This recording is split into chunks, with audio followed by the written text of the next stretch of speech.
बिस्मिल्लाहिर्रहमानिर्रहीम। नाज़रीन अस्सलाम वालेकुम। चन्ना ऑनलाइन में एक बार फिर आपको खुशामदीद कहता हूँ। उम्मीद है कि आप खैरियत से होंगे। सबसे पहले मैं आप सबका बहुत शुक्रगुजार हूँ कि आप सब ने मेरी हमशीरा के इंतकाल पर ताज़ियती पैगाम इरसाल किए फेसबुक पर भी, और जो मेरा स्टेटस है उस पर भी, और इसके अलावा फिलबदी जो दोस्त अहबाब और अजीज़ आए, मैं उनका बहुत बहुत शुक्रगुजार हूँ। तो मैं एक बार फिर आप सबका बहुत शुक्रगुजार हूँ कि आपने हमदर्दी का इजहार किया। इस मरतबा जब मैं वहाँ गया तो काफ़ी अरसे के बाद गया, आना जाना होता है, लेकिन ये जो इस तरह के वाक़यात होते हैं, गमी और खुशी मौके पर हमें वहाँ जाना होता है, क्योंकि बहुत सारे रिश्तेदार, अजीज़ दोस्त, मेरा बचपन सब कुछ वहीं गुजरा है। तो वहाँ से उनसियत यकीनन है, इसमें कोई शक नहीं है।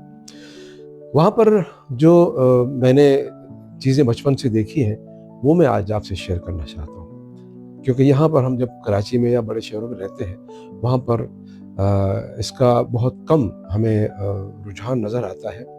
वो भी शायद हमारे अपने जो तबके हैं, या जो यहाँ पर जो बरादरी सिस्टम है उनके पास है। वो क्या है, अगर किसी के घर में मैयत होती है, तो यहाँ तो कराची में ये होता है कि जी जो घर वाले हैं वही बेचारे ज़ाहिर एक तो गम में होते हैं, और वो उनके जो बेटा, बहन, भाई या दामाद जो भी है, वो बंदोबस्त में लग जाते हैं। जी टेंट वाले को बुलवाया, कुर्सियाँ मंगवाई, लोगों को इत्तला कर दी। उसके बाद फिर कब्रिस्तान का मरहला आता है, वहाँ पर राब्ता करना। और यहाँ पर कब्रें भी बहुत महंगी मिलती हैं, यहाँ पर तो सिस्टम ही कुछ और है, पैसों से कब्रें मिलती हैं, वहाँ ऐसा नहीं है, पहली बात। और दूसरा ये कि शाम को जब या जिस वक्त भी मैयत को दफना के वापस आते हैं, तो उसके लिए खाना चाहिए। वो खाना भी घर वाले खिलाते हैं। उनका कोई शख्स जाता है या कोई भी रिश्तेदार या अजीज जाता है, तो वो अखराजात भी सारे उनके ऊपर ही होते हैं, उनकी जिम्मेदारी होती है। इसके बरक्स वहाँ क्या होता है, गाँव में क्या होता है, किसी के यहाँ अगर इंतकाल होता है, पता चल जाए, तो फ़ौरन मोहल्ले वाले, सबसे पहले करीबी मोहल्ले वाले आ जाते हैं, फिर रिश्तेदार आ जाते हैं। और उनमें से क्या होता है कि अगर कोई एक शख्स है, एक फैमिली है, उनका कोई आस-पास रिश्तेदार नहीं है, तो मोहल्ले वाले, कोई भी एक मोहल्लेदार वो ज़िम्मेदारी फ़ौरन सँभाल लेता है। सबसे पहले तो अभी भी ये एक रुझान है कि वहाँ जो चारपाइयाँ होती हैं, पलंग भी है लेकिन पलंग तो उल्टा नहीं कर सकते, लेकिन चारपाइयाँ जहाँ होती हैं, गाँव में उनको उल्टा करके रखा जाता है। उसकी 2-3 वजूहात हैं। एक तो गम की निशानी कि जी हम चारपाई पे नहीं सोएंगे, नीचे सोएंगे।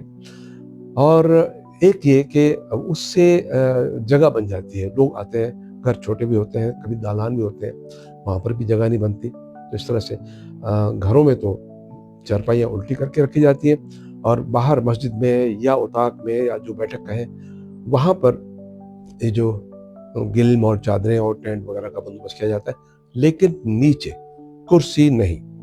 ठीक। और उसके बाद ये 3 दिन तक सिलसिला चलता रहता है, स्वयं तक लोग आते रहते हैं, बरादर के लोग आते हैं, अहबाब आते हैं, शहर के लोग आते हैं, जिसको हम बिरादरी कहते हैं, वो लोग आते हैं। तो उस वक्त हमारे यहाँ ये होता है कि एक वक्त का खाना जो दफना के आते हैं, दूसरे दिन सुबह का खाना, नाश्ता जो भी कुछ है।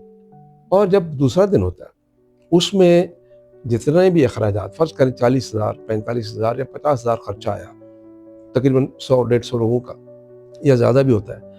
तो फिर क्या होता है कि बिरादर के जो लोग हैं, जो ख़ानदान के लोग हैं, जो रिश्तेदार हैं, जिनके साथ उठना बैठना होता है हमेशा, वो तक़सीम होता है टोटल।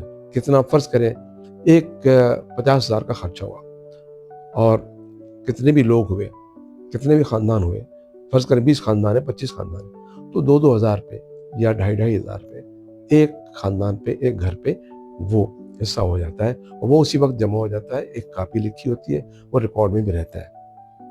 इस तरह जिस घर में मैयत हुई है, उनको कुछ पता नहीं होता 3-4 दिन तक कि क्या हो रहा है, कौन खर्चा कर रहा है, और किस तरह हो रहा है। अच्छा, एक बात। दूसरी बात ये, फिर रिश्तेदार, मोहल्लेदार, वो शायद यहाँ पर भी होता है, लेकिन वहाँ ज़्यादा मैंने देखा है कि हर वक्त का खाना वो अपने ऊपर ले लेते हैं, भाई इतने जितने लोग हैं ये खाना मेरी तरफ से, कोई कहेगा भाई शाम का खाना मेरी तरफ से, कुछ भी बनाए। अच्छा, दूसरा, अब तो बहुत कम हो गया है और दूध जो है वो नापायद हो गया है, तकरीबन नहीं मिलता। ये जो दूध की कंपनी है उन्होंने दूध खरीदना जब से शुरू किया तो घर में पीने को भी नहीं मिलता, वरना हमारे यहाँ इलाकों में, गाँव में वो आज भी रात को दूध ज़रूर पिया जाता है। अब भी सबसे ज़्यादा जो गरीब होगा वो भी आधा पाव दूध भी ज़रूर अपने बच्चों को या खुद को ज़रूर पिलाएगा। ये एक रिवायत भी है और बचपन से चला आ रहा है कि जनाब इसका फ़ायदा है, इसमें तो कोई शक नहीं है। होता क्या है कि चाय भी पिलाई जाती है, दूध से लस्सी भी बनती है और भी बहुत सारी चीज़ें। अब शादी है या गमी है, उसमें जितने भी गाँव के जो घर हैं, जिनके पास भैंस है, गाय है, बकरी है, उनका दूध अपने अपने जो बर्तन हैं बड़े बड़े, कोई 2 किलो ले आ रहा है, कोई 3 किलो, कोई 1 किलो, कोई 1 पाव भी ले आता है जिसके पास, वो ले आता है। वहाँ पर मटके रखे होते हैं, जिस घर में मैयत है या शादी है वो वहाँ जमा करते जाते हैं और रात को लोग दूध पीते हैं और वाफिर मिकदार में दूध होता है, चाय भी होती है। अब ये सिलसिला कम हो गया है क्योंकि दूध नहीं मिलता। तो ये एक छोटी सी एक चीज़ थी जो मैंने कहा आप तक पहुँचाऊँ, और ये रिवायत चलती आ रही है और ये चलती रहेगी। तीसरे दिन जब सोएम होता है तो वहाँ उस वक्त आखिरी जो लम्हात होते हैं उसको हम बोलते हैं तल्लु, यानी जो पत्थर भी बोलते हैं, तल्लु भी बोलते हैं, कि 3 दिन के बाद जो भी चारपाइयाँ हैं वो सीधी की जाती हैं घर में और मर्द हजरात बाहर से वो जो टेंट है वो उसको हटा देते हैं और कोई अपने अपने घरों में चला जाता है।